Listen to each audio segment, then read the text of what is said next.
are now entering the horror sanctum.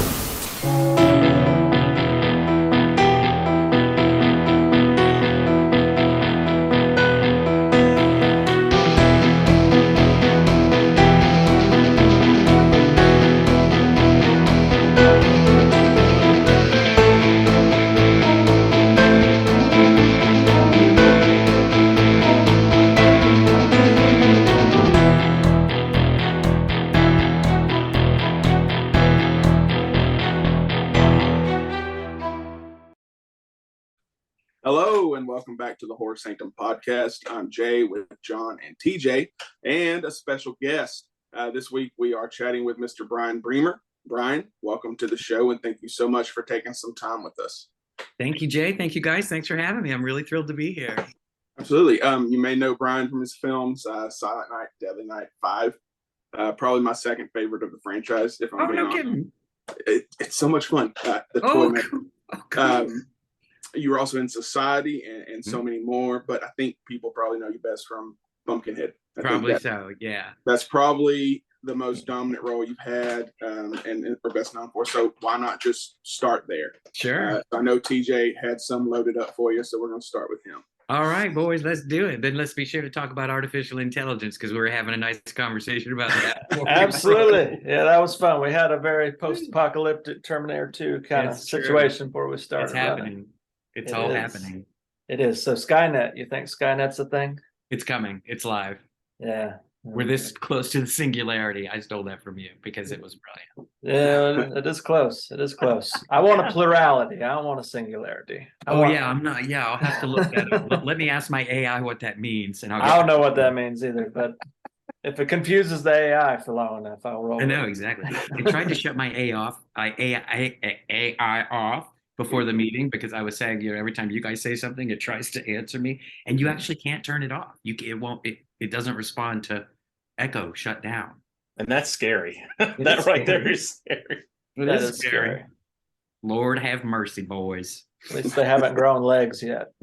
Oh, God almighty, that's creepy. I just felt something crawl up my spine when you said that. like John Carpenter's The Thing. Yeah, sprout legs one day and just start crawling up on us. That is one of my all-time favorite movies. I love that. My God. I love it. You like it better than Halloween, with though? all the Swedish guys. What? You like it better than Halloween? There's like a debate. What's John Carpenter's best?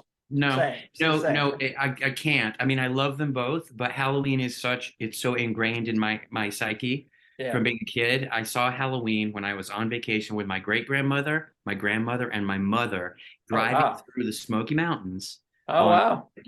The female generation trip, and they asked me to because I was the only kid. That's why, and it was a lot of fun.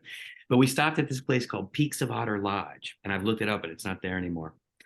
Dead of midnight, they were all asleep, and it was one of those lodges up in the Blue Ridge Mountains, and you're out in the middle of nowhere. Yeah. But you walked outside your room and down a catwalk like the Bates Motel to get to the lobby or to the other rooms. And I walked down there, and there was nobody in the lobby, little wood-paneled lobby, little green sofa, and a black and white TV, and they were playing John Carpenter's Halloween, and I sat there and watched it all by myself. I was 11 years old, I think. Wow. Of the Smoky Mountains, dark as hell. I remember the blinds on the window, even with the light coming through the blinds while I was watching the TV. It's so vivid in my mind. And then I had to walk back to my room all the way down this long door corridor. It scared the shit out of me. And now, every Halloween we watch that, and we watch Pumpkinhead. Oh, there you go. But Halloween kind of plays on a loop. And it's all through our house, all the Halloween season, because we love Halloween.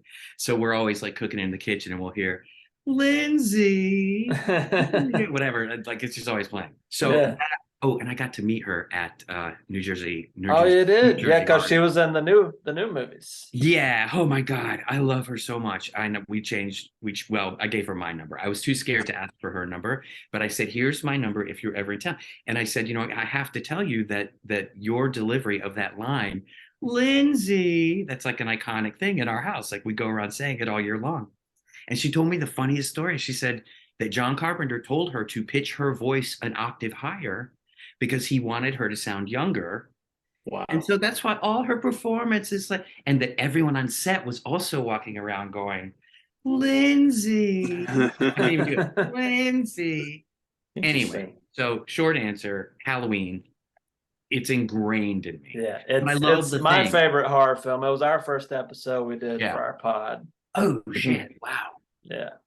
Yeah, that's my favorite. I like the thing though. I like the thing a lot. I even like the remake they just did with the Swedish guys or whatever. I mean, I just think the Yeah. story is cool and the whole idea of the thing is cool. Yeah. I've never seen Totally. the original with James Arness, like the 1950s black and white. Oh, the Yeah, thing the from Howard Another World. Hawks. The Yeah. thing which inspired John Carpenter. I mean, his is basically a Yeah. remake of that. Yeah. I think. You know so it's all based on a short story from the 1950s, I believe, Really? called Who Goes There? And it was actually also Interesting. remade as a low budget British film with Christopher Lee and Peter Cushing called The Horror Express. Telly Savalas is also in it. The Horror Express. 1970, I'm a taking kind of notes. little known gem. I gotcha. I'm taking. But it's the story on a train, though. Okay. I got it, TJ. Same premise. I got notes. Yeah. One of the So- cool things I ever got to do, well, I just started doing shows like a year or so ago. A promoter approached me because I really didn't know that. I mean, I knew they were a thing, but I didn't know Mhm. anybody would care that I was there. I really was like, Conventions or podcasts? yeah, conventions. Yeah. But I live in Atlanta now. I moved to Atlanta from Los Angeles a long time ago and built a really good career here. But several years ago, I got approached by the people that do Netherworld Haunted House, and they were doing a drive-in event. And they were at the drive-in here, that the Starlight Drive-in, which is no longer here, unfortunately. But they were showing a double feature. It was Halloween, and they were showing Halloween and then Pumpkinhead. And I was like, yeah. That's So your they- double feature. Yeah, man. So they asked me to come out, and I signed a girl's boobie with a Sharpie, and it was, and As you do. I was like, this is trippy. and then we watched both the movies, and Halloween was great, and everybody stayed for Pumpkinhead, and everybody loved Pumpkinhead, and that's the first time I realized that like, even though we made it so long ago, it stayed in conscious. Like, these movies stay in people's minds, and that's what I love talking to the fans at shows too. It's like I did, you grow up smoking pot and watches these movies in your basement, and that's what these like generations of people have done, with or without pot. I must issue that disclaimer. But so it's almost like a Walt Disney thing. Like, it becomes part of your childhood if you're, passionate about it. And it's humbling every time I talk to a 16-year-old girl at Scarefest last year who they'd driven all the way down because they were fans of Pumpkinhead, and they wanted to see me and Lance together and get something signed. And I was just like, you're 16. Yeah. That blows my mind. Yeah, there's like 3 generations of kids who've grown up now watching Yeah. Pumpkinhead and some of your other films, and that's got to be and the trippy. others, it is trippy. It's trippy. But the double feature with Halloween and Pumpkinhead, that was definitely like a really cool moment in my life because I'm such a huge Halloween fan. So Yeah, for sure. So how did you first get cast in your debut film, Pumpkinhead? Also, Stan Winston's the special effects master, his directorial debut. That's right. Yeah. Well, I was in Los Angeles. I went to Pepperdine on a theater and writing scholarship, and so I was out there for school. So that's how I got to California from the Carolinas. And the first play I did on the main stage, we had to do plays and we had to work in the theater because you had to pay off your scholarship. They didn't just give you money. So we basically never left the theater. So I did Camelot. I did the show Camelot. I played my very first show on the main stage, my very first semester at Pepperdine, and there was an agent in the audience. This sounds like a really typical Hollywood story. Believe me, though, I mean, there was nothing easy about it. And it was actually like the agent's assistant or receptionist that was there in the audience. And she came up to me backstage. She says, "You're really good. I want you to meet my bosses." And that was an agency called the Gage Group. And of course, I had no idea who any agents were at the time, which was probably a good thing. I think it's always good to maintain a certain amount of naivete so you don't get stars in your eyes as an actor. You don't get starstruck. Like, you see this as a realistic business, which now, after 35 years in it, believe me, it's a business. Yeah. There's nothing glamorous or fancy about it. It's a job that we do, and it's work, and it's very hard work. But at the time, I'm like, sure. So I got with the Gage Group, and one of the first auditions they got me was for a movie called Pumpkinhead. And I remember the agent, God, I don't know his name, but I can see very clearly sitting in his office. He's a young guy. He wasn't an old, like, oh, kid. He was like a young guy. Marty Gage was that old guy, but he was super sweet, like total counter stereotype. But this guy had dark hair. He was really young. And he was wearing like a red orange t-shirt. And he was sitting behind his desk and he goes, well, it's a horror movie, but everybody's got to do one. I'm like, okay, great, cool. So I went, whatever, right? I was like, yes, it's a horror movie. So I went and I did the audition with many, many, many other people. I read for Billy DeMoto, who is the casting director, and I think we did the scene at the church where I take them to the church and I'm kind of telling them the story about, what's going on and what happened, what'd you do? Mm-hmm. And then I got a call back and I was like, oh, cool, a callback. And I'm not thinking anything of it, right? And then I get the call back, and the callback was in Reseda or Van Nuys. It was out in the valley. And it was on the second floor of a strip mall. I remember that. It was one of those double level strip malls. I remember really clearly. And I walked up and went upstairs, and it was like two little rooms, and all the actors sat out here. And I remember Cynthia Bain was there, John D'Aquino was there. I think Terry Remsen was there, all at this callback. And then Stan was in the other room. And the casting director, Billy, came out and got us and took us in to see Stan. And what Stan wanted to do, he did two scenes. He did the scene where they find Billy's body, and that was all the kids around, like, for just freaking out. And I'm standing there watching this going, hey, this is pretty cool. And then he wanted to do the scene where I'm at the church. And so it's this tiny little room, no bigger than my office. And the camera's over there for the callback, and Stan's sitting right there. And there was a door here to another suite or whatever. So I was kind of standing next to the door and kind of looking back like that, like doing the scene, right? And in the middle of the scene, somebody on the other side of the door goes, and I just fucking jumped out of my skin, and I was right there in that moment. I was so terrified, and I got the part. And I was thrilled. It was my first feature. I'd been in LA just a little tiny bit. Hadn't been auditioning much at all.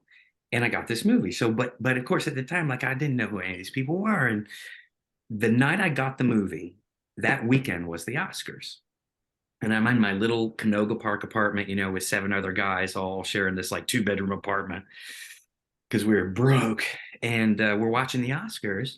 And all of a sudden I see the guy that I just auditioned for walk across the stage and get an Oscar for Best Special Effects. And I went, oh shit, that's Stan Winston. That's the guy I just auditioned for. So That's probably for Aliens. For Aliens, for the Queen Alien, right? Yeah. And we called my mom. I'm like, Mom, that guy, you see that guy right there giving the speech? That's my director. That's I'm doing a movie with that guy. And of course, she's back here in South Carolina, and she's just like, oh my God, honey, that's great. Oh, I can't believe it. Oh my God. Yeah, so I think he won 4 Oscars. I know. Yeah. And boy, what a great director, and what a great human being. At the last show I was at, someone brought me something to sign, and he'd actually signed it. And I lost it because I haven't seen him in a long time. And we did our 10th anniversary for the DVD and everything. But what a lovely man. I just love that man. I mean, a great director. He was an actor's director. He rehearsed us all. He had us all over to his house to rehearse the movie and to meet each other and get comfortable before we shot the movie. The reason that movie's so good is because he spent time on those characters. Like, there is a reason they're doing what they're doing. There's a mythology to the story. Mm-hmm. But he had a hard time directing. I remember seeing him fight with the executives from De Laurentiis Entertainment Group, like out there in Topanga Canyon on set. I have this clear image of him being yelled at and yelling back to these guys in suits. Yeah, I think they actually went bankrupt and disbanded at some point during the production or pre-production. Or... It was released. It was released in the theaters by United Artists. So I think, De Laurentiis went bankrupt before the release.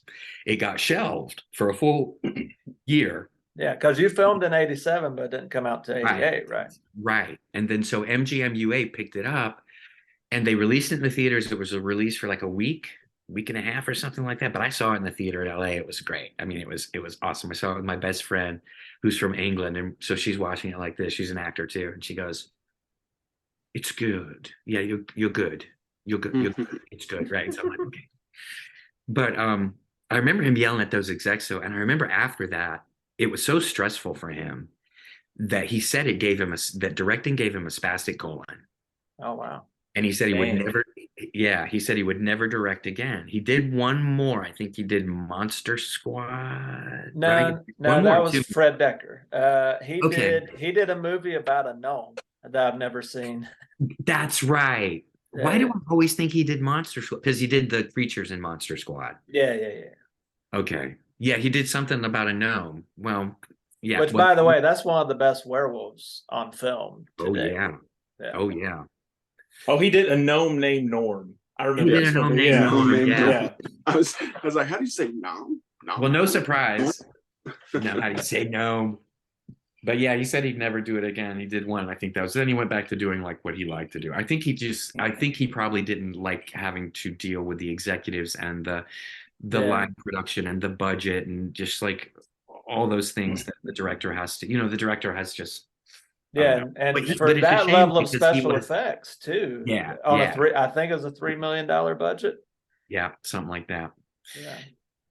But it's a shame because he was a really great director. He was really good at it. Yeah. But sometimes you can be good at something and that's just not really what you want to do or where you want That's to. true. Because he was Yeah. really good at everything he did, really. Yeah. But Well, thanks for asking. I love telling that story about the audition. Yeah, that's great.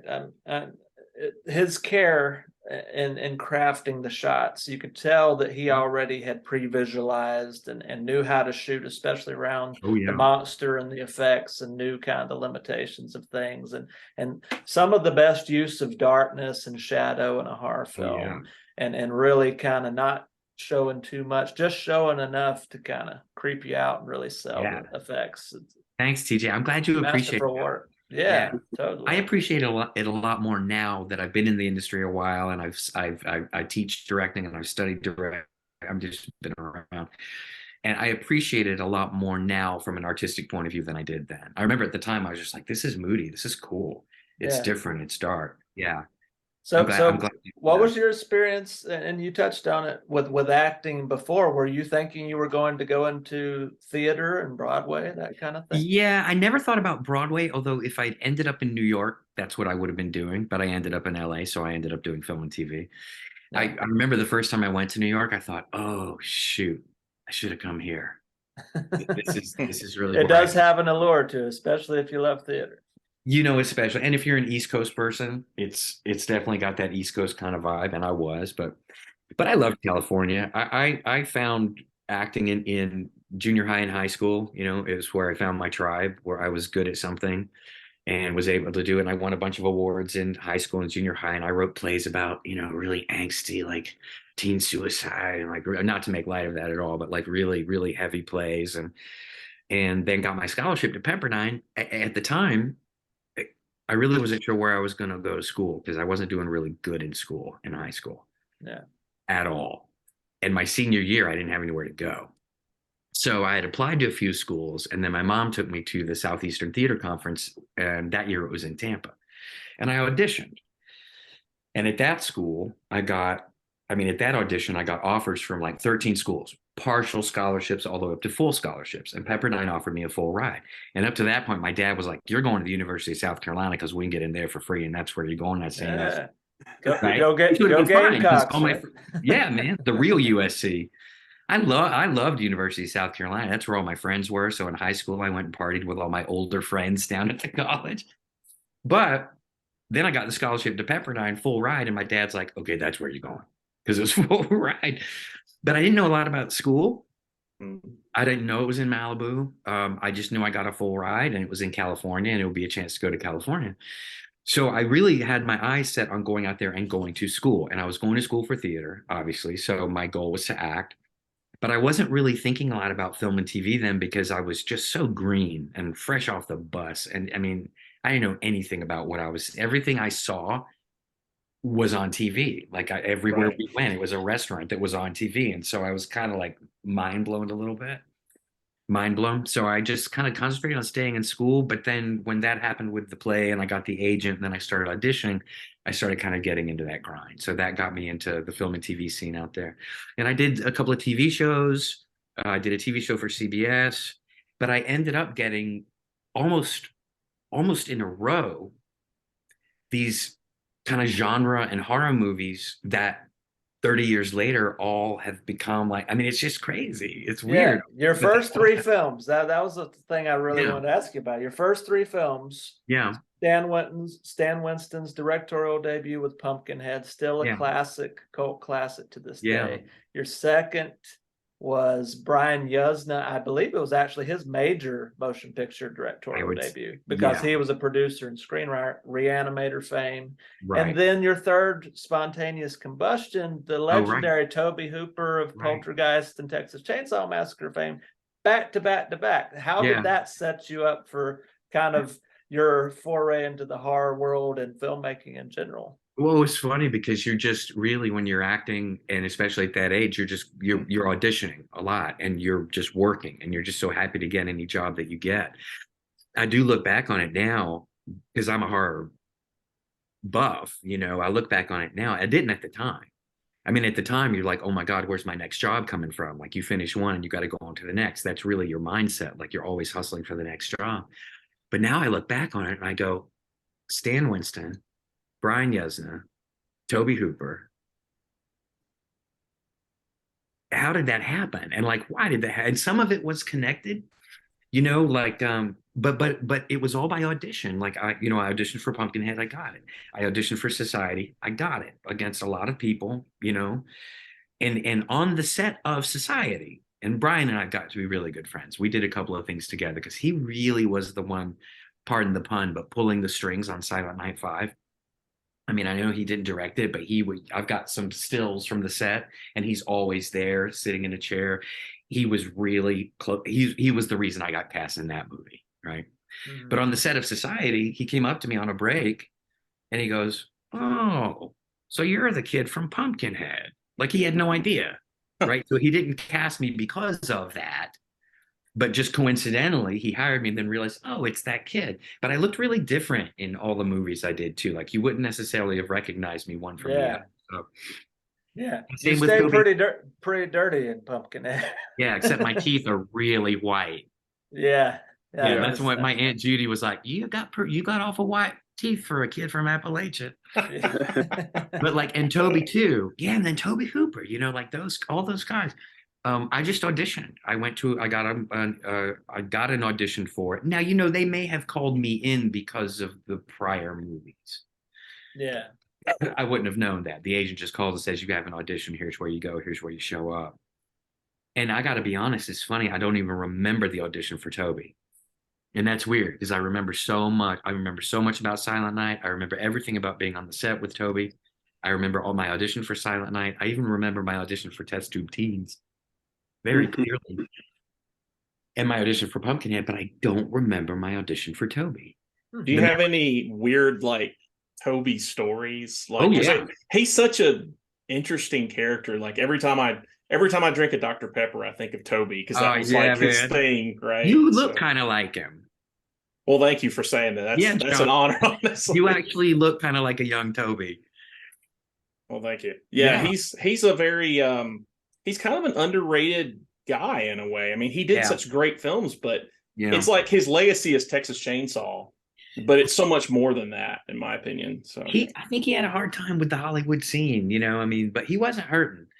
He had a house in Bel Air. He was really successful. He was doing really well. I think just like mainstream Hollywood for him, he was really his own person. He was kind of a rogue, I mean, he did his own thing, and he was really a pioneer independent filmmaker that got famous and got a lot of notoriety and then had to kind of work within the Hollywood system, specifically on films like Poltergeist and stuff like that. And there was a lot of pressure to make the next big, money maker. And the thing about Tobe is when you watch his films, you see his style. It's like watching an Orson Welles movie or watching a David Lynch movie or a Stanley Kubrick movie. Like, when you're watching a Tobe Hooper movie, the camera movement, the framing, even the almost stylization of the acting and the scenes. Like it's specifically his fingerprint, right?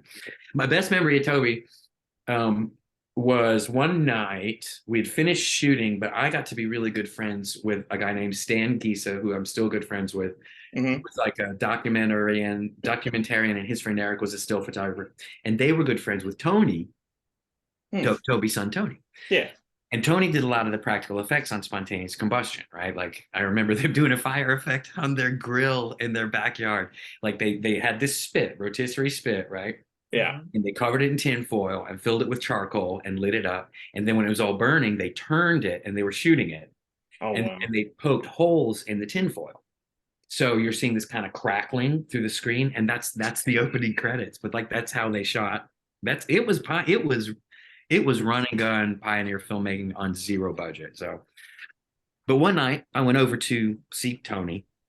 I went with Stan and Eric. I just kind of tagged along, but we went to Toby's house in Bel Air to see Tony, his son, and Toby was there.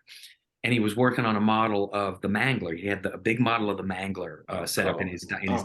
Yeah, nice. So took up the whole dining room table. Mm-hmm. We were eating dinner. We ate dinner with him, and he's just sitting there. Yeah, what are you, talking around doing anything, just talking and just shooting the shit. Super sweet. And then he goes, "You want to watch my new movie?" I'm like, "Sure."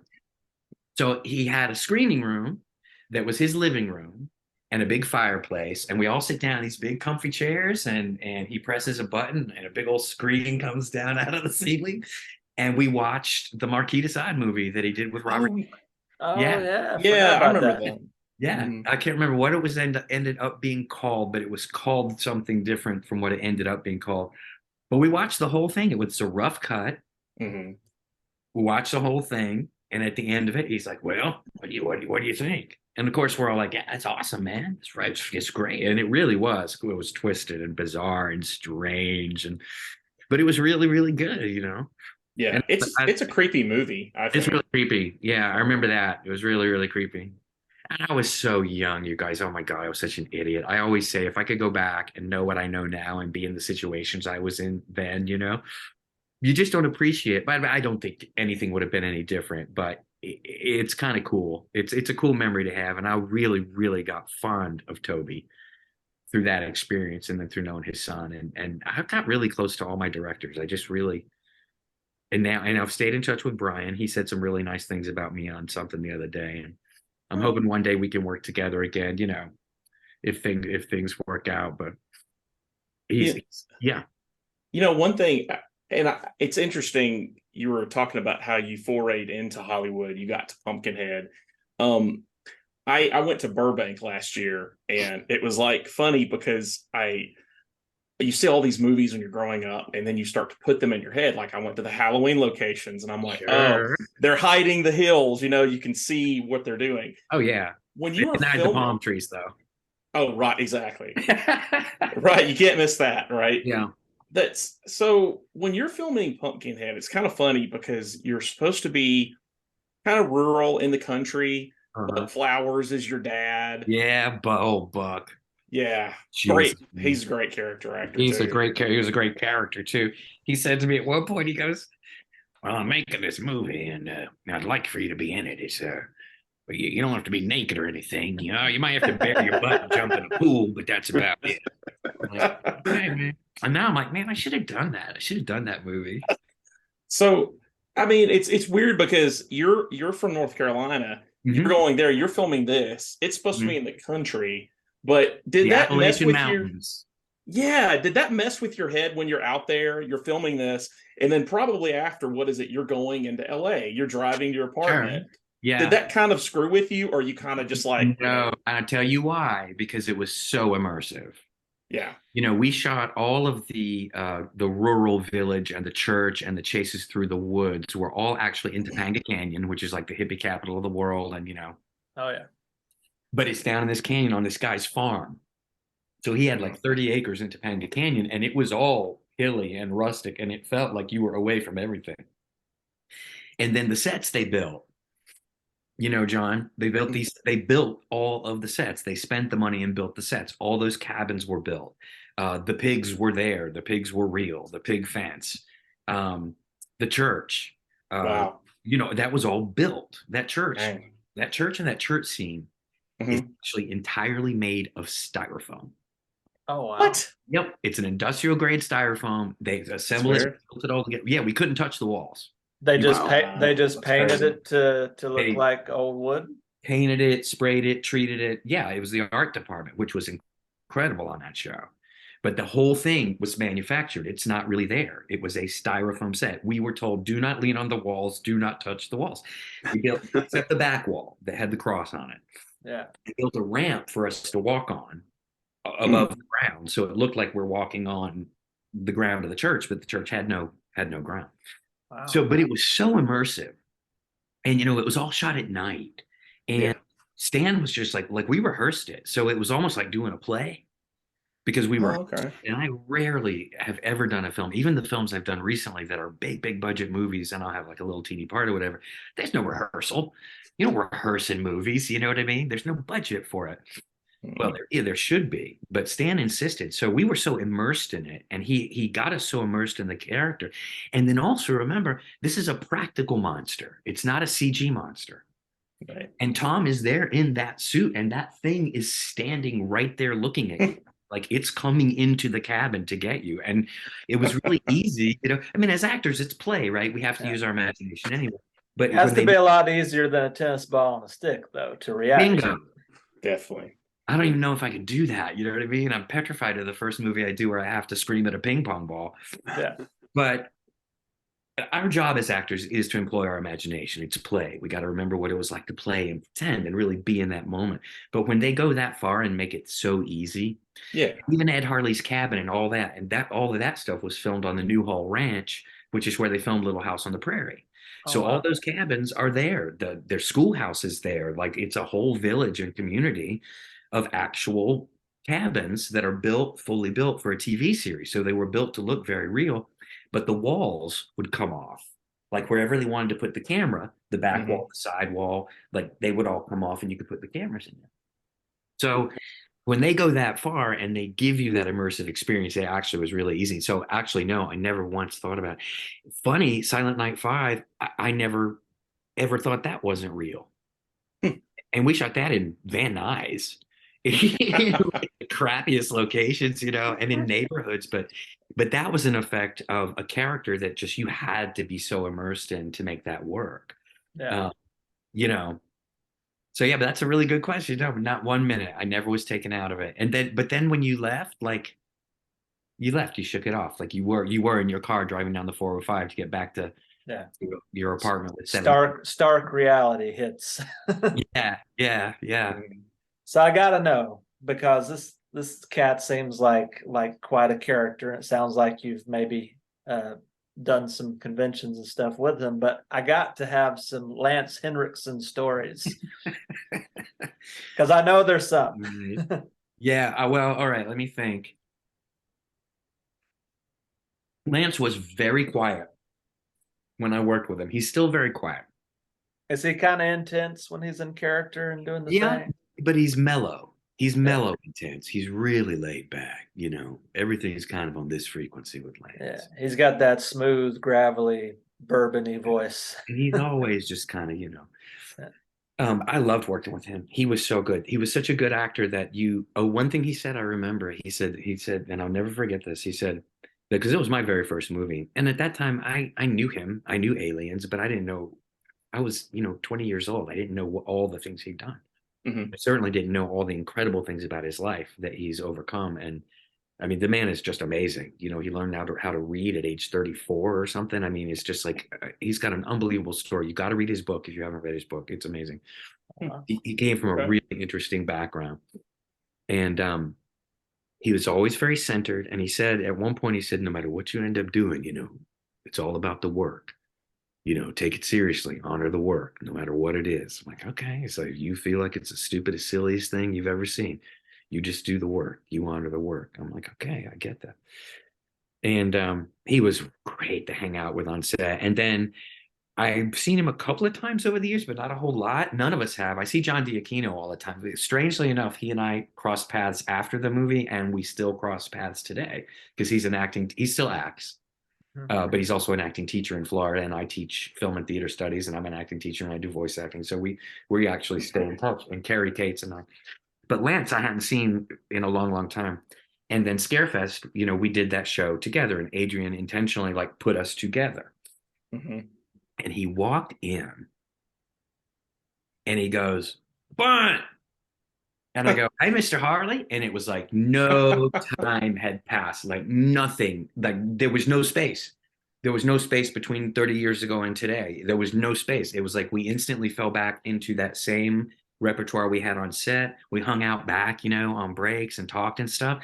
We barbed and joked with each other. And I remembered, this is exactly what we did on set. Like everything, because he's just so grounded and he's so himself. And I'm trying to learn to do that too. And I was that way around him 35 years ago, and I could be that way around him again, you know.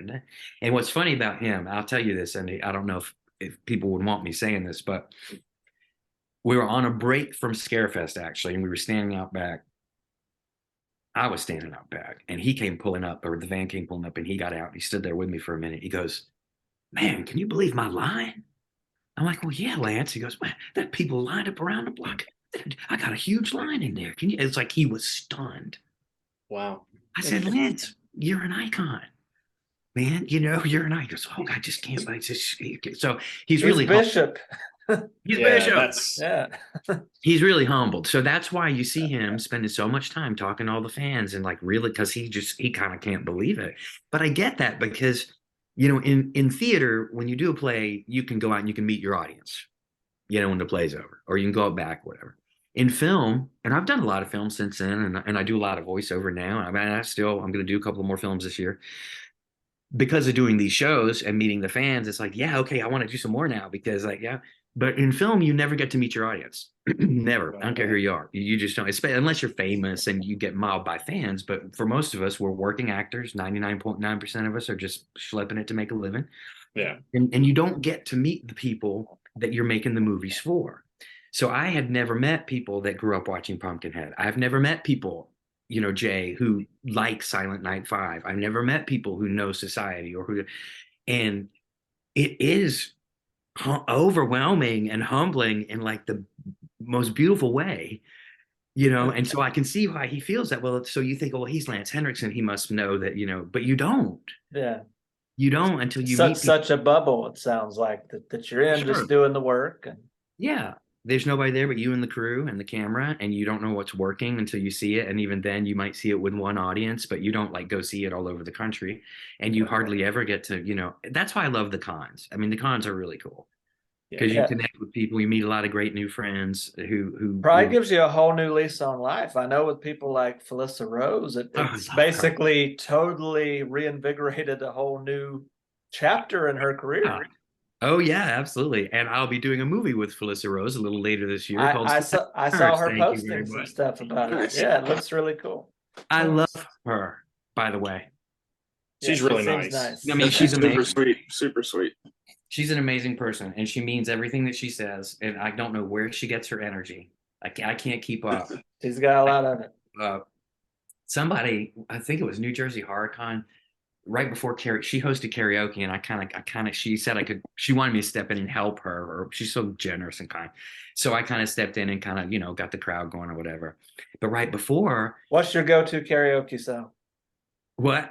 Rocky, science fiction double feature. Oh, okay. Rocky Horror Picture Show, TJ. Yeah. Took me a second.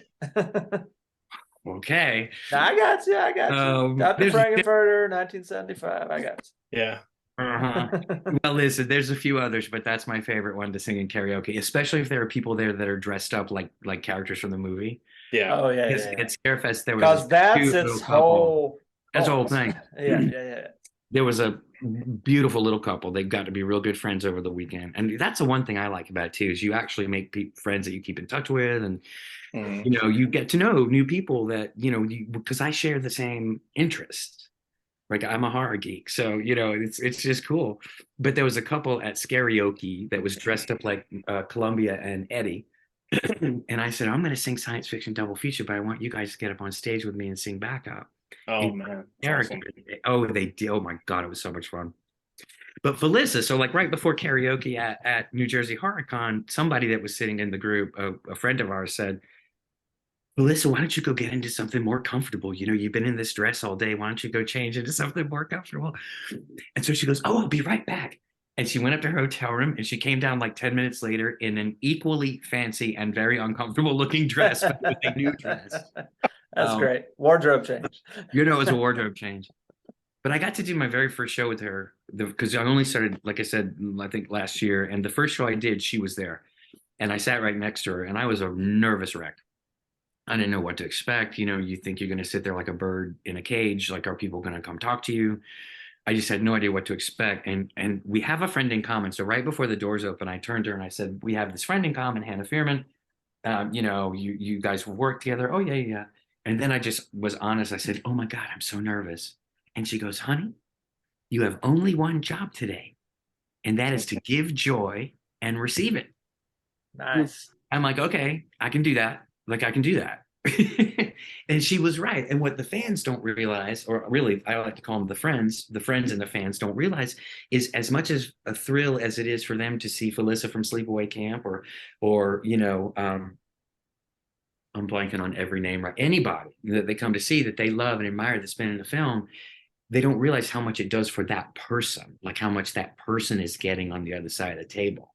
Yes, it's definitely a reciprocal relationship. Oh, for sure. Yeah, I mean, it just makes me high as a kite because it's real love, I mean, it really is. Like, this is someone who really loves your work, and then you kind of fall in love with who they are, and I've made some really, really, really good friends at the show. So I love doing the shows. I don't do a lot of them yet, and I don't know like how many I would be able to do in a year. I couldn't do like the number that Felissa does for sure, but I think she does more than anybody out there. She does. Yeah. But I look forward to the ones that I'm going to do. I enjoy it. And I love the podcasts are fun. It's just really, it's really cool. So I feel like every actor, in a way, I used to act like 10 years ago. All right. Got out of it. And I know at the time, it was kind of a rite of passage. If you're in Atlanta, you're going to work with Tyler Perry. Oh, heck yeah. So what's that been like when you got into that? Because I know you did some things with Tyler Perry, some shows. Doing a lot with him, yeah. Well, again, just auditioning, and the funny thing is, most of the stuff that I've done in I'd say like my adult life, because again, primarily I'm a voice actor. That's what I do every day. I'm auditioning for it every day. I gig as much as I can, and I really fell in love with voice acting. And I got to tell you, John, if you didn't like on camera or on stage acting, try voice acting. The wonderful thing about voice acting is you don't have to wear pants. You don't have to, right? You don't have to wear makeup. It's nothing to do like our film industry is a very photographic industry, right? So it really is all about this because you have to fit the photographic image of whatever the idea is, no matter how good of an actor you are. Yeah. Voice acting, it's all theater of the mind. And it's all a matter of just what you do with your voice. But once in a while, I'll still do on camera stuff. Like if a casting director asks me to audition for something, which happens once in a while, believe it or not, because I work in production. I'm a producer. I'm in development. I do voice acting, and I've been in the business for a long, long time. So I know a lot of people. And I have a rule that if a casting director asks me to audition for something, as much as I don't love on camera, I don't turn that down because I feel like you got to walk through that opportunity. So I've ended up doing a couple of movies a year or whatever, or like the Tyler Perry stuff. But interestingly, none of it has been genre. It's all been comedy. So everything I did with Tyler Perry was comedy. Permanent that I just did with Rainn Wilson and Patricia Arquette, that's comedy. I did a thing with Queen Latifah, but it's all comedy. And actually, I had a sketch comedy theater here in Atlanta for 15 years. So that is kind of my very cool character acting and the sketch work. That's kind of my. You prefer sketch to improv? Yes. Because you like to be prepared. Because it's scripted. Yeah. I can do improv, and I've learned the rules of improv, and I'm actually pretty good at it. But yes, I like a script. And then you can go off the script. You know what I mean? Yeah. Totally. So before we wrap things up, I had a few questions. First of all, my Pumpkinhead question was: you survived. Yes. Right? Were there any? Don't spoil it. Were there ever any talks about the sequel? It's only 35 years old. Well, I'm sorry. Were there ever any talks of a sequel or you coming back to play that character? There sure were. I mean, there was. They did Pumpkinhead 2 pretty much right away because Pumpkinhead was a moderate hit and or successful it made money. I did Blood Wings, and I went in and read for that, and that casting director didn't even know I was in the first movie. It's like those movies are so disconnected. Yeah, I went in, I'm like, I'm in the first movie. He's like, oh, really? I don't think part 2 come out till like 93 or 94. It was 93. I was actually watched it this calendar year. My favorite part is they have Pumpkinhead like strung up. But he starts to move, but you can see the wire moving his arms. But then later in life, Sci-Fi Channel made some sequels. Do you guys remember that? Yeah, they made Yeah. two sequels. They made 2 sequels, right? And Bunt, the character, he's actually in the first one. He's in one. Mm-hmm. And they sent me the script and they actually asked me to do it. And I really wanted to do it, but I had just gotten into voice acting at the time. And at that time, I was the voice of Time Warner Cable. I was the national voice of Time Warner Cable for all their spots, radio, and everything. And now that I don't even know if Time Warner Cable exists anymore. I think it's Spectrum Mobile or whatever it is. But I was that voice. And so I could go into a session for Time Warner Cable and do several spots for a quarter or whatever, and I could make like $12,000 like in a day.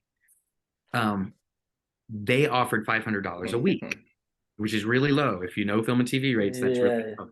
They were shooting it all in Prague, or they were shooting it overseas, and they didn't want to pay union wages. And I was about to say that's not even scale, is it? Not even scale. Yeah. So at the time, but listen, I love Pumpkinhead so much. I love that experience, and I've always wanted to come back and play Bunt again, and I would have done it, except I had that Time Warner Cable contract. So for me to leave a $12,000 a day potential job, and not every day, but over the course of the quarter, for a $500 a week job, it just wasn't going to work out. So we had to turn it down. I remember when we turned it down, I was so disappointed. But then I saw it, and even when I was reading it, I was like, "This is not the character."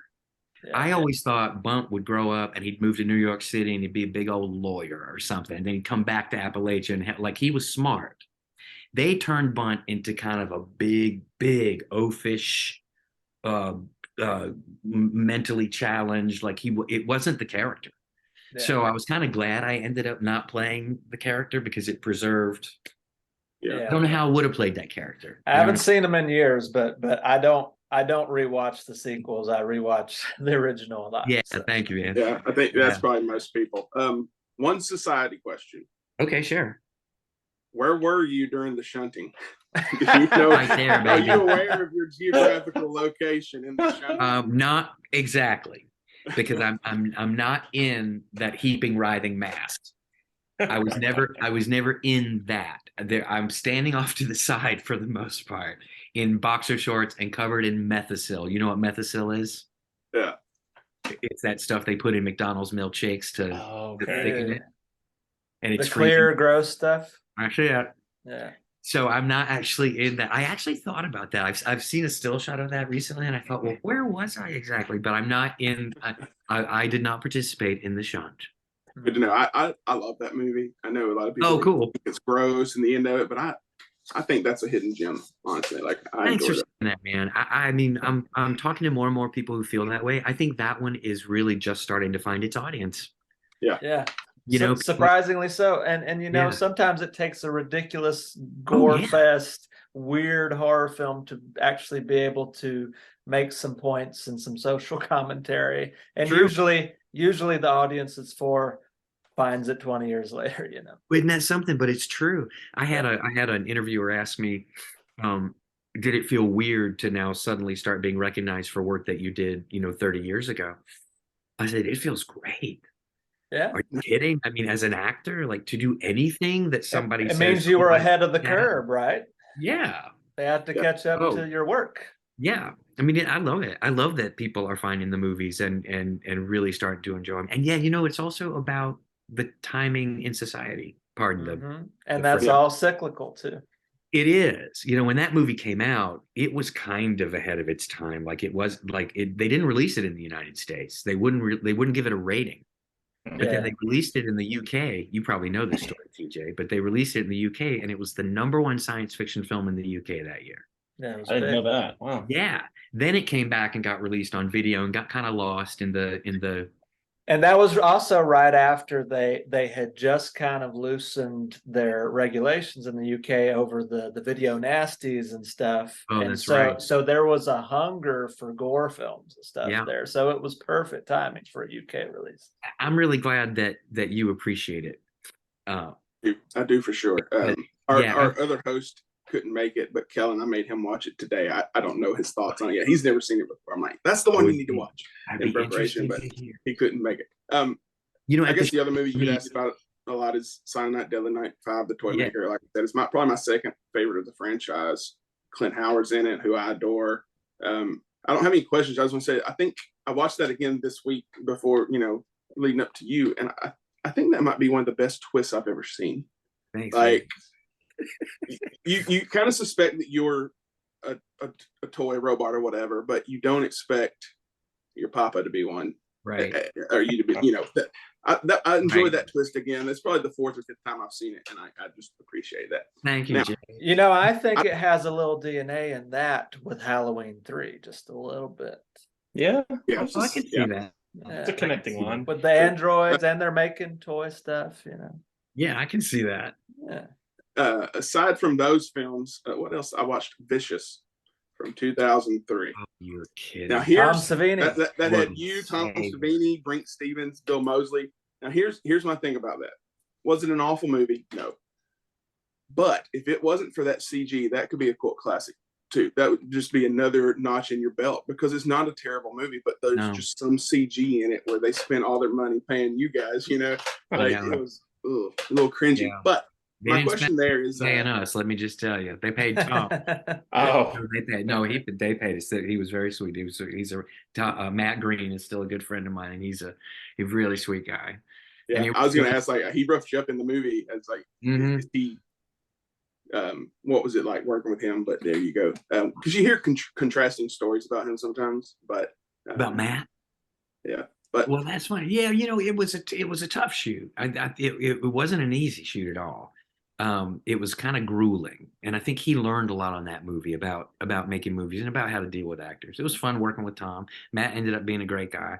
Those scenes in the van at the end were fun. They were the most fun. Those were the most fun. Those were really they were the most physically challenging, but they were the most fun. And I'm glad you said that. Yeah, it's too bad they did the. I'm not going to say anything negative about it, but it's too bad that's what you said. Yeah, I mean, it is what it is, but definitely if they had more money, it had potential, because I've seen similar movies like that have been successful. Oh, yeah. And, better special effects. But I can't believe fun. You said the van scene was fun, which is going to segue to my last little section here, is the test tube babes from year 2000. You're really also known as Time Babes, also known as Virgin Hunters. Virgin Hunters. 3 names, right? Yeah. Okay, so, that was my mother's favorite movie. Really? Okay, I'm going to be real with you right now. I did not hate that movie at all. So, Morgan Fairchild's in it. Yeah. Right. I think it's fair to say. Friends. I mean, we hung out after for a long, long time. I mean, after the movie was made for a long time. Yeah. She seems nice. I think it's fair to say that that probably doesn't have the biggest audience. So, just no one ever in the future was at one show. Like a year ago, and one guy came, and it's the first time it's ever been brought up. Or Dustin, hey Dustin, I hope you're watching. It was the first time it had ever been mentioned. Wow, I'm glad I'm number 2. I actually really enjoyed doing that. I actually that was a comedy, right? And I really enjoyed. Anyway, you were going to say what it was about. Well, as I say, so it's set in the future. Sex has been banned, and you and your buddy, you're just not having it. So you go back in time to stop Morgan Fairchild from banning sex. It's a teen comedy. It's dirty, and that was like my main question is, how much fun was that movie to make?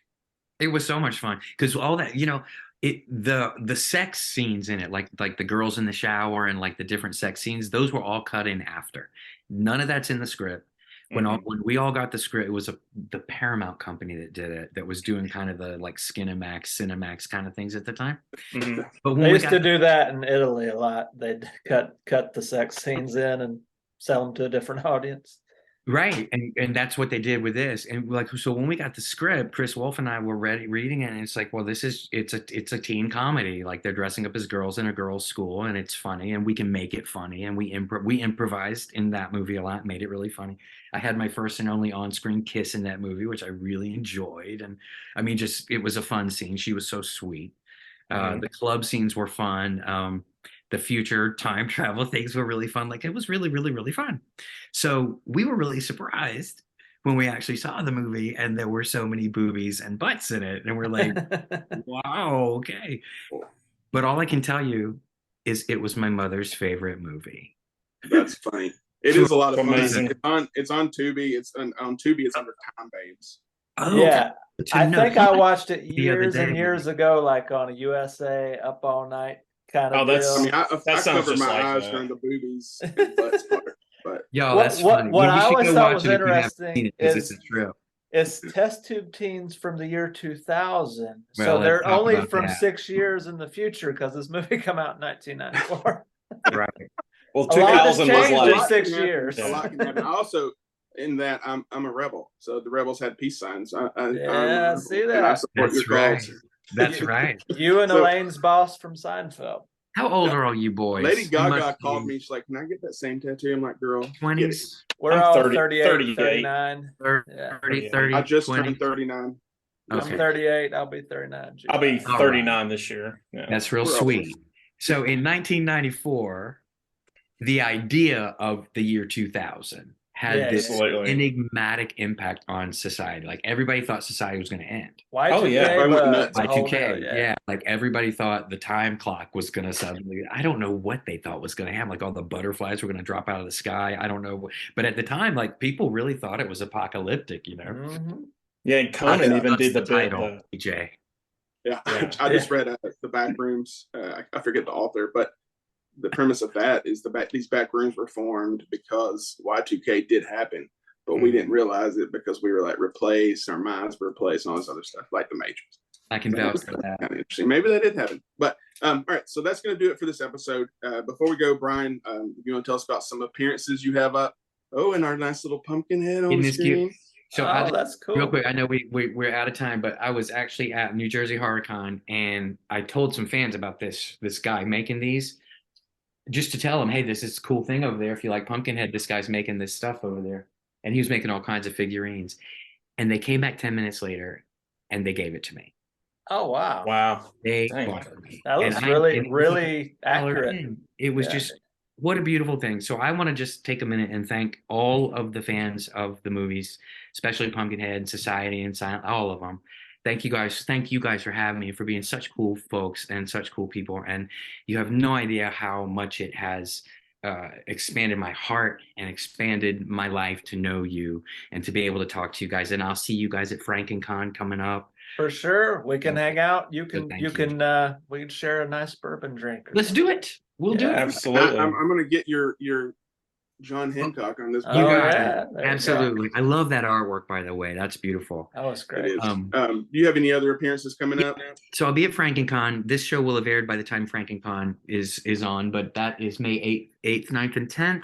And then after that, I'm going to be at Smoky Mountain Fan Fest. Yes. I'll be there Okay. too. Oh, I'll cool. be there for that one. Smoky Mountain Fan Fest is August. It's August. Yep. Yeah. Yeah, and I believe it's the second weekend of August. I could be wrong. So Second or third, I think. They can Smoky Google Fan it. Fest, just find it on Facebook, right? I'll be there. It's the first part of August. Sorry, Ty, that I didn't look up the dates before this. And then after that, I'll be in September 15th. I'll be appearing with Lance Henriksen again at TerraCon, Awesome. right outside of Boston. oh, sweet. And yeah, and then I've got a couple in October. I'll be at Monsterama here in Atlanta. That is the weekend that is actually the weekend before Halloween. That's like the 27th, 28th, right? Spooky season. Yeah, it's spooky season. And then I have another one I can't talk about yet, but I'll be there in October. And it's one that everybody loves. And I hope to see you there. So they It's a got to teaser. follow you on social media to know. That's right. Brian Bremer on Facebook or at BJordanBremer on Instagram. You can follow me and you'll know where I'm going. Oh, it's so strange to talk about that. But thank you guys. And then I'm going to do a couple Absolutely. of movies this year, one with Felissa and another with Matt Cloud. So I'll be posting about that on my socials too. So Awesome. We'll be tagging you Cool. as well and everything we post. So Thank thank you. you again. That was probably one of our best episodes we've done lately. oh my God, you're so very A pleasure. very informative. So be sure to follow Brian, check out all his appearances, subscribe to our YouTube channel, subscribe to us wherever you're listening to the podcast, and follow us on Instagram. I take a lot of time to make these funny reels that some of you are watching. I want more eyes on it. Let's put so- more eyes on those. That one of which was just nominated for Best Short Film at Bride of FrankenCon. Okay, all right. I don't even remember submitting it. So they emailed me like, "Hey, we accepted your film." I'm like, "Oh, okay." Like, send us a poster and a description, and I did. And they wrote back and like, "That's not what you sent us." So I had to go to some digging and figure out what it did. But have you seen Skin of Merrick? Skinamarink. Short. I have not seen I it. hated it. I absolutely hated it. A lot of it people was too did. long, so I remade it. Oh, I'll send it to you in a messenger here in just a bit because I have a Pumpkinhead video I made last year too. Cool. So I'll go see. Oh, I want to see the Pumpkinhead. I haven't seen. Yeah, I do too. Yeah, Well, boy, I can't wait to see you at FrankenCon. So I'll see you guys in Knoxville. Definitely. See there. So Knoxville. For us all here at the Sanctum, I'm Jay with Brian, John, and TJ. And until next time, keep it spooky.